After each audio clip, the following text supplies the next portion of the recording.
Now it gives me great pleasure to introduce our speaker, commencement speaker today, Jeffrey Deitch. Jeffrey is a major and multi-talented figure in the contemporary art world.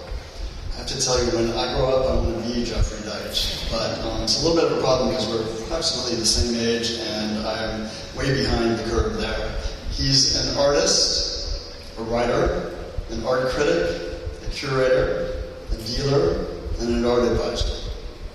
He graduated from Wesleyan and then got an MBA from Harvard Business School. He's written for Arts, Art in America, Art Forum, and many, many other publications. After curating groundbreaking shows like Lives, receiving an Art Critics Fellowship from the National Endowment for the Arts, and mounting ambitious exhibitions like Past Human at the Musée d'Art Contemporain in Lausanne, he opened a public gallery, Deitch Projects, in 1996 in Soho. It produced more than 200 projects by contemporary artists. He then went to the West Coast and became the director of the Museum of Contemporary Art, Los Angeles, where he presented 50 exhibitions and projects. After 3 years, he reestablished his art advisory office in New York, an exhibition program, and then again opened a Los Angeles gallery in 2018. If you go to his website, there's a story at the beginning of his bio that says it all. It recounts how after opening his very first gallery right out of school in Massachusetts, a New York artist told him that even though he had some aptitude, he needed an art education. It then says, Deitch has been working on his art education ever since. That's exactly how it should be, and what an honor to have you here today, Jeffrey. Welcome. Thank you.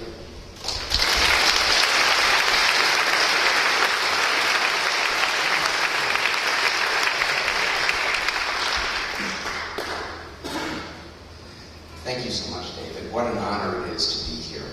I've long been an admirer of the program of the New York Academy of Art. The Art of the Real. The Art of the Real, the landmark 1968 exhibition at the Museum of Modern Art, did not contain a single realist artwork. The real referred to abstract works by artists like Carl Undre, Saul Witt, Frank Stella, that emphasized the materials from which they were made and their real presence. Illusion and figuration were banished. The Art of the Real was part of a decades-long process in which the art establishment's embrace of abstraction and conceptualism suppressed the figurative tradition. By the 1970s, art schools connected to the major universities had largely stopped teaching figurative techniques. That was, as you know, one of the reasons for the foundation of the New York Academy of Art. In 1981, the conceptual artist Sherry Levine invited me to CalArts to give a talk and visit the students. This was the golden age of post-studio art. There was almost no instruction in technique, just talk. Some of the student studios contained a few desultory paintings. Many of the studios were empty, just a chair and some empty soda cans. A student on work study who had been assigned to take me around brought me to her own studio with the expected generic photo-conceptual art on the walls. I had an instinct there was something else, there was something interesting I saw on a shelf, and I asked her, "What is that stack of drawings?" She took them down and showed them to me. I still vividly remember my astonishment. They were the most accomplished figurative drawings I ever saw made by someone at the student level. These were the works that she had made prior to entering CalArts. She had kept them hidden because she was afraid to show them to her teachers. She knew that she would be criticized for being retrograde. I sometimes think about the career she could have had if her particular drawing talent had not been suppressed. The term that was used to describe the contemporary approach to painting and sculpture at that time was de-skilling. For 50 years, artists who wanted to learn the traditional techniques of figurative painting and sculpture had to teach themselves by studying the works of the old masters in museums or by attending one of the few schools, like the New York Academy of Art, that actually taught these skills. Well, I have good news for you. You are graduating at the right time, because the most exciting new trend in art is the revival of figuration. The operative word now to describe a contemporary artistic approach is reskilling. Yes, as artists, you have been in the right place at the right time, and your education at the New York Academy of Art has given you the skills to realize the imagery that resonates in your minds.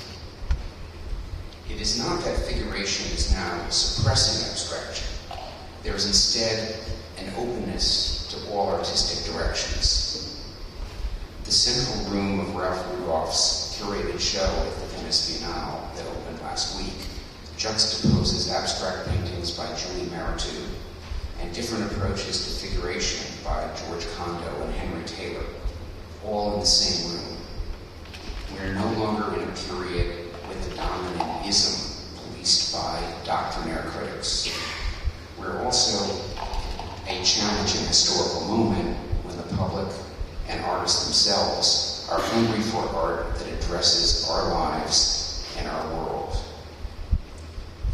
We still rarely see a new figurative painting in the Museum of Modern Art, but today's artists and the art audience are looking for figurative art for inspiration. My new book on figurative painting is entitled Unrealism. Painting and sculpture are the media that may be most capable of portraying the confusion that exists today between the real and the unreal. We always look to artists to define our reality or our unreality. Painting is a remarkable medium. The same way that the novel remains relevant as a literary form of the competition from film and television, painting remains vital against the flood of photographic and digital imagery. These technological advances in image making have actually served to enhance the vocabulary of painting. There is no other medium in which an artist's entire life experience, their entire artistic education, their personal vision and emotion can be inserted into one flat rectangle. An artist's vast reservoir of thoughts and feelings can be concentrated into a 10-second visual punch that can resonate over time, over years. The strongest sculpture can have a similar power. Even in the age of Instagram and disposable snap images, painting is as important a medium as ever. As technology takes us away from direct experience, the human touch of the artist is increasingly meaningful. I'm sure that, as I am, you are concerned about the state of the world and our challenging political environment. But what is the responsibility of the artist? Should the artist be making art with a political message, or try to move beyond the structure of galleries and art spaces to work directly in the public realm? I was part of a crowd of about 1,000 people who packed the Los Angeles Theater recently to hear a talk by the artist Mark Bradford. Bradford is known for his social abstraction that addresses social issues through an abstract vocabulary. At the end of Mark's talk, an artist in the audience stood up and shouted out a question that seemed like the entire audience wanted to ask. Should artists be concerned about the state of the world today?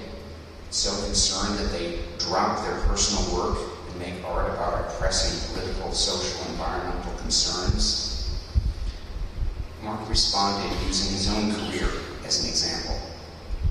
His art continues to follow his personal vision But beyond his studio work, he's committed to social justice, education, prison reform, and other important issues through his projects like Art to Practice, with its art programs for foster children.